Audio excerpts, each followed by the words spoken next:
Guarantee से सत्ता वापसी की वाट। जी हां, कांग्रेस की गारंटी यात्रा का दूसरा फेज कोटा से शुरू हो चुका है। मुख्यमंत्री अशोक गहलोत ने इस यात्रा की शुरुआत की। प्रदेश प्रभारी सुखजिंदर सिंह रंधावा भी उस दौरान मुख्यमंत्री अशोक गहलोत के साथ ही मौजूद रहे।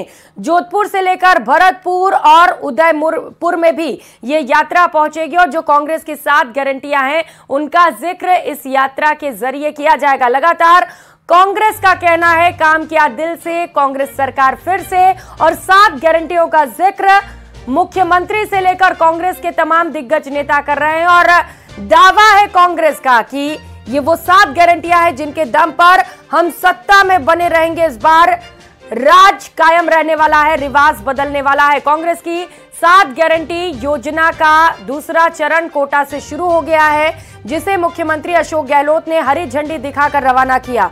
कांग्रेस की 7 गारंटी योजना के दूसरे चरण में जयपुर, जोधपुर, उदयपुर, बीकानेर, भरतपुर, कोटा और अजमेर संभाग भी शामिल रहा। और इस दौरान तमाम जो कांग्रेसी कार्यकर्ता हैं वो भी मौजूद रहे, जहां पर जोश और उत्साह हाई रहा। कांग्रेस के अंदर कॉन्फिडेंस है, जीत का दावा कर रही है कांग्रेस। मिशन 156 को लेकर लगातार कांग्रेस आगे की ओर बढ़ रही है, क्योंकि कांग्रेस का मानना है कि ये वो 7 गारंटियां हैं जिनके दम पर कांग्रेस इस बार सत्ता में बनी रहेगी। 7 गारंटियों के जरिए कई बड़े वादे कांग्रेस की ओर से किए गए हैं और कांग्रेस का मानना है कि इन्हीं के दम पर हम चुनावी मैदान में उतरेंगे और लोग हमें प्यार देंगे, हमारे लिए वोट करेंगे। अब आने वाला वक्त बताएगा कि 7 गारंटियों का क्या असर पड़ता है चुनाव पर।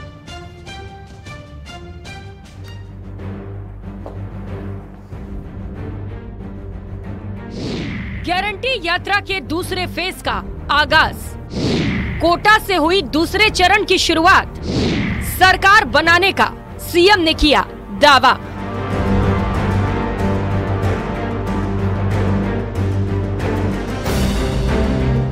दो 2023 के विधानसभा चुनाव में कांग्रेस 7 गारंटियों के साथ जनता के बीच है, जिसका दूसरा चरण कोटा से शुरू हो चुका है, जिसमें सीएम गहलोत खुद शामिल हुए और लोगों से इस यात्रा को सफल बनाने की अपील भी की। दूसरे चरण में कांग्रेस की गारंटी यात्रा जयपुर, जोधपुर, उदयपुर, बीकानेर, भरतपुर और अजमेर संभाग में पहुंचेगी। गारंटी यात्रा के दूसरे फेज की शुरुआत में सीएम गहलोत ने भरोसा जताया है कि एक बार फिर कांग्रेस की सरकार प्रदेश में रिपीट होगी। कोई बात कहने को कुछ नहीं है, हमारे पास कहने को बहुत कुछ है, तो हमें उम्मीद है कि इस बार जनता रिपीट करेगी। तो कोरोना में भी हुए और बाकी मैंने आपको इतने काम गिना है, क्या नहीं हुआ यहाँ पर। जब सब कुछ हुआ है तो हमारी जनता कोई कम समझदार नहीं है, वो भी वहाँ पर हमें रिपीट करेगी, हमें लगता है। गारंटी यात्रा के लिए कोटा में जनसंवाद कार्यक्रम भी रखा गया, जिसमें सीएम गहलोत और प्रभारी सुखजिंदर सिंह रंधावा भी शामिल थे।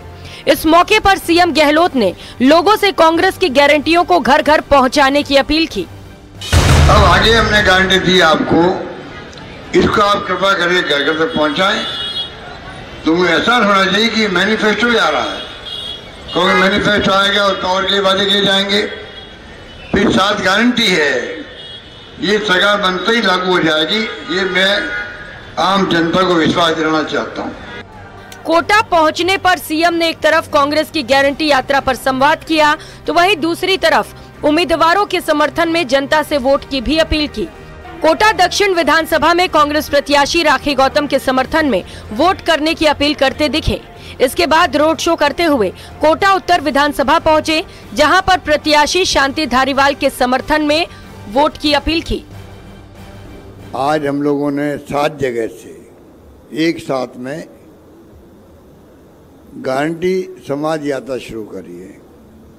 मुझे खुशी है कि समाज के प्रोग्राम में भी आप लोग पधारे। यहाँ पर एक संदेश देने के लिए यात्रा है। ये यात्रा वो है जिसमें आप घर घर जाकर के कार्ड बांट सकते हैं, लोग बता सकते हैं कि सरकार की 5 साल की उपलब्धियां क्या क्या है। हालांकि इससे पहले जब उनसे कांग्रेस के घोषणा पत्र पर सवाल पूछा गया, तो सीएम ने जल्दी ही शानदार और जानदार घोषणा पत्र लाने की बात कह दी। सर, घोषणा पत्र में देरी क्यों हो रही है? कोई देरी नहीं हो रही है, टाइम पे आ जाएगा। अभी किसी पार्टी नहीं आया, तैयारी हो रही है, शानदार घोषणा पत्र आएगा। ठीक है।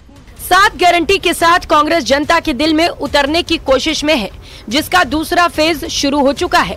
अब देखना होगा कि कांग्रेस की 7 गारंटी कांग्रेस की वापसी की गारंटी बनती है या नहीं।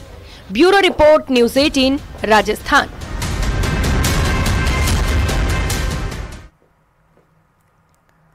और कल मुख्यमंत्री अशोक गहलोत उदयपुर वाटी आएंगे। वे यहां पर एक चुनावी जनसभा को संबोधित करेंगे। सीएम अशोक गहलोत संबोधन करेंगे। बुधवार 3 बजे हेलीकॉप्टर से उदयपुर वाटी पहुंचेंगे। सीएम उदयपुर वाटी के राजकीय उच्च माध्यमिक विद्यालय के खेल मैदान में कांग्रेस प्रत्याशी के समर्थन में जनसभा को संबोधित करेंगे। कार्यक्रम की तैयारी में प्रशासन और पार्टी के कार्यकर्ता भी लगे हुए हैं। खेल मैदान में पंडाल लगाया जा रहा है, जिसकी तस्वीरें आप देख सकते हैं। शहर के बाहर गाड़ियों की पार्किंग व्यवस्था की गई है। थानाधिकारी मांगीलाल मीणा ने बताया कि सीएम के दौरे को देखते हुए जयपुर और नीमका थाना की तरफ से आने वाले वाहनों के लिए भैरव घाट पास स्थित पार्किंग स्थल पर उन्हें रोक दिया जाएगा। झुंझुनू की तरफ से आने वाली गाड़ियों को जमात के पास पार्किंग स्थल पर रोका जाएगा। हेलीकॉप्टर उतारने के लिए सभा स्थल के नजदीक व्यवस्था की जा रही है। चलो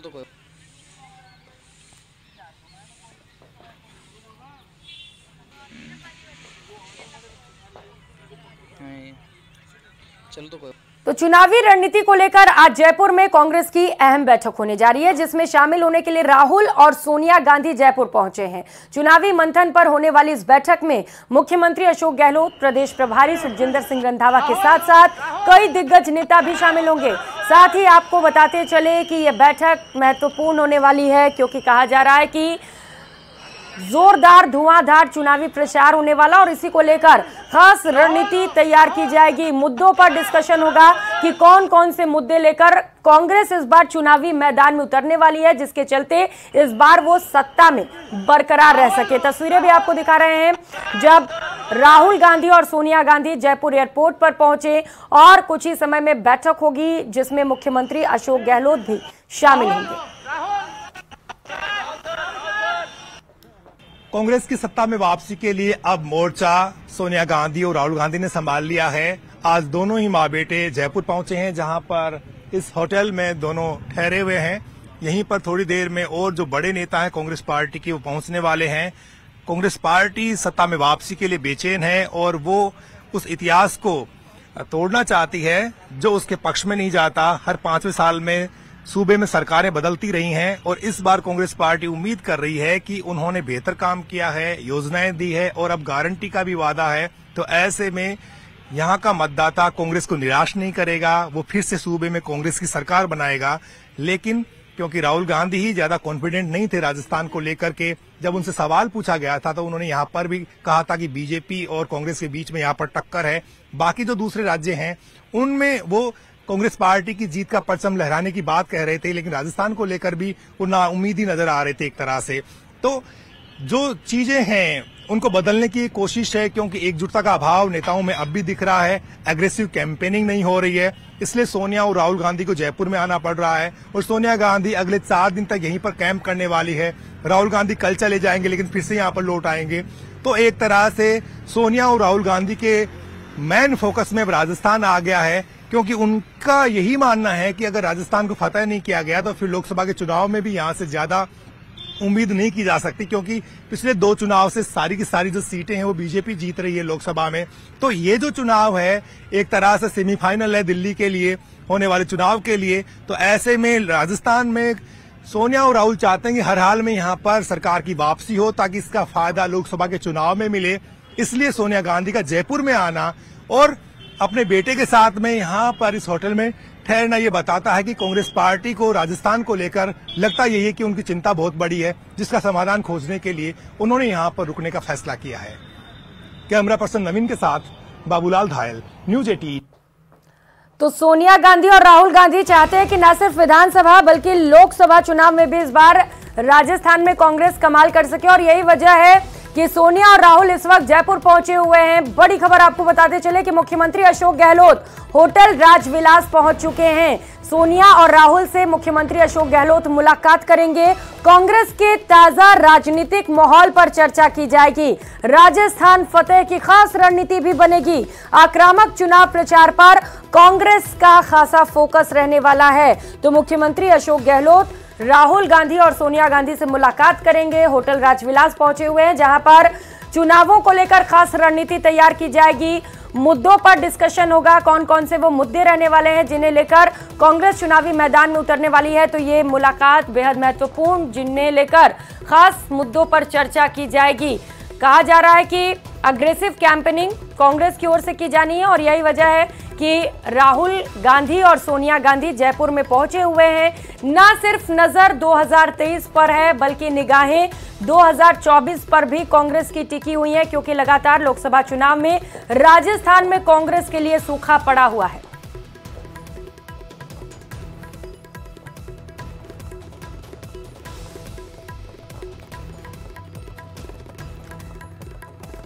उधर बीजेपी का चुनाव प्रचार भी रफ्तार पकड़ने वाला है। बीजेपी के केंद्रीय नेताओं का प्रदेश का दौरा तय कर लिया गया है। प्रधानमंत्री नरेंद्र मोदी कल बायतू में जनसभा करेंगे। उसके बाद 18 नवंबर को भरतपुर और नागौर में सभा का आयोजन किया जाएगा। इसके साथ साथ गृह मंत्री अमित शाह की 16 नवंबर को एक एक कर 3 सभाएं होने वाली हैं। देवली से लेकर चारभुजा और देवगढ़ में भी गृह मंत्री अमित शाह सभा में शामिल होंगे, संबोधन करेंगे। अमित शाह 17 को 3 सभाएं और एक रोड शो करने वाले हैं। तो वहीं 16 को राष्ट्रीय अध्यक्ष बीजेपी के जेपी नड्डा महुआ सिकराय में जनसभा करेंगे। 17 को ओसिया, पीपाड़ और जैसलमेर में भी सभा का आयोजन होना है। तो अब लगातार दिग्गजों के दौरे हो रहे हैं राजस्थान में, क्योंकि ये जीत जितना ज्यादा जरूरी कांग्रेस के लिए, उससे ज्यादा बीजेपी के लिए, क्योंकि बीजेपी सत्ता में वापसी चाहती है। रिवाज ना टूटे, इसे लेकर लगातार कोशिशें बीजेपी की ओर से की जा रही है। ग्राफिक्स के माध्यम से लगातार आपको बताने की कोशिश कर रहे हैं कि कौन कौन से दिग्गज नेता बीजेपी के आगामी दिनों में राजस्थान पहुंच रहे हैं और जो प्रत्याशी हैं, जो कैंडिडेट्स हैं, उनके लिए चुनाव प्रचार करने वाले हैं। तो प्रधानमंत्री नरेंद्र मोदी से लेकर गृह मंत्री अमित शाह और इसके साथ साथ राष्ट्रीय अध्यक्ष जेपी नड्डा का भी दौरा होने वाला है। जेपी नड्डा घोषणा पत्र भी जारी करेंगे। अब घोषणा पत्र में कौन कौन से मुद्दों को शामिल किया जाता है, क्योंकि इससे पहले बीजेपी की ओर से रथ रवाना किए गए थे, अलग अलग जगहों पर लोगों से सुझाव लिए गए थे, नारा दिया गया था, सुझाव आपका संकल्प हमारा। तो ये दौरे बेहद महत्वपूर्ण होने वाले हैं। देखिए, माननीय प्रधानमंत्री जी की एक सभा उदयपुर में हुई है और उदयपुर की सभा में जिस तरह जन सैलाब उनको सुनने के लिए उमड़ा है, उसी दिन से तय हो गया कि राजस्थान में एक तरफा भारतीय जनता पार्टी चुनाव जीत रही है। अब आने वाले दिनों में कल से बाद बायतू में आदरणीय प्रधानमंत्री जी आएंगे और उसके बाद लगातार उनकी कई सारी सभाएं राजस्थान में हैं। उनके साथ साथ ही हमारे अमित शाह जी, हमारे जेपी नड्डा जी और भी कई राज्यों के मुख्यमंत्री और हमारे स्टार प्रचारक अब राजस्थान आकर चुनावों की सभाओं को संबोधित करेंगे। तो राजस्थान में लंबे समय से सियासी विवाद का मुद्दा बनी लाल डायरी के 4 पन्ने फिर से बाहर आ गए हैं। दावा किया जा रहा है कि ये लाल डायरी राजस्थान पर्यटन विकास निगम के अध्यक्ष धर्मेंद्र राठौड़ के घर से कुछ महीनों पहले बर्खास्त किए गए मंत्री राजेंद्र गुढ़ा लेकर आए थे। सोशल मीडिया पर वायरल हो रहे इन पन्नों में कई चौंकाने वाले खुलासे हो रहे हैं, जिनसे राजस्थान का सियासी पारा हाई है।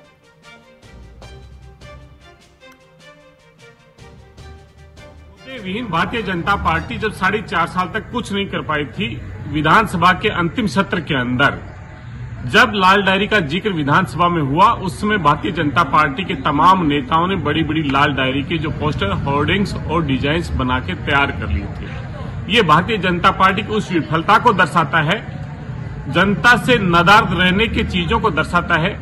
ये जो लाल डायरी के पन्ने सूत्रों के हवाले से आते हैं, ये उसी तरह के 3 काले कानून हैं जो भारतीय जनता पार्टी ने किसानों पे कॉर्पोरेट ऑफिस में बना के लाद दिए थे। ये भारतीय जनता पार्टी की आईटी सेल के अंदर ये पन्ने गढ़े जाते हैं और उन पन्नों के माध्यम से जनता के बीच में नैरेटिव बनाने का प्रयास किया जाता है। लेकिन राजस्थान की जनता ने ये तय कर लिया है कि जो सौगात राजस्थान की कांग्रेस सरकार और मुख्यमंत्री अशोक गहलोत ने दी, जो बचत, राहत और बढ़त राजस्थान की 8 करोड़ जनता को दी, जो आज 7 गारंटी राजस्थान की कांग्रेस सरकार इसलिए दे रही है कि जनता की अदालत में किए हुए वादे भारतीय जनता पार्टी के नेताओं ने ही जुमले करार कर दिए थे। इसलिए नेताओं की उस वक्तव्य पे भरोसा उठने लग गया है, इसलिए आज जरूरी है गारंटी देने की। इसलिए ये जो लाल डायरी के पन्नों का जिक्र है, सूत्रों के हवालों का जो जिक्र है, वो तथ्यहीन, निराधार और इनकी कोई भी सत्यता नहीं है जिसके आधार पर इन बातों का जिक्र किया जा सके। का जो खुलासा हुआ है उसमें सरकार की पूरा कच्चा चिट्ठा खुलकर सामने आ चुका है।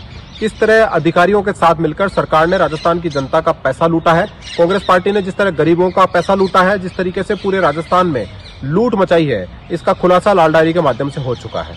और पापा का जो लाडला है उसको ही पापा पर विश्वास नहीं है तो राजस्थान की जनता तो विश्वास करने का सवाल ही पैदा नहीं होता। अधिकारी कैसे पोस्टिंग कराते हैं, ट्रांसफर कराते हैं और उसके मार्फत किस तरह माइनिंग अलॉट करते हैं, उस तरह कैसे अवैध खनन करते हैं और किस तरह कैसे बजरी माफिया को पनपाते हैं और किस तरह राजस्थान को लूटने का षड्यंत्र करते हैं, इसका पूरा खुलासा लाल डायरी में से निकलकर सामने आया है। अब कुछ और बताने की जरूरत नहीं है। राजस्थान में जो सरकार के कुराज का सच था वो सब कुछ लाल डायरी पार्ट 2 में निकलकर आ गया है। अगर इसके बाद भी कोई नैतिकता बची है तो कांग्रेस पार्टी को राजस्थान की जनता से माफी मांगनी चाहिए। तो अब चुनाव नजदीक आते ही वार पलटवार का सिलसिला तेज हो गया। कुछ और दिलचस्प खबरें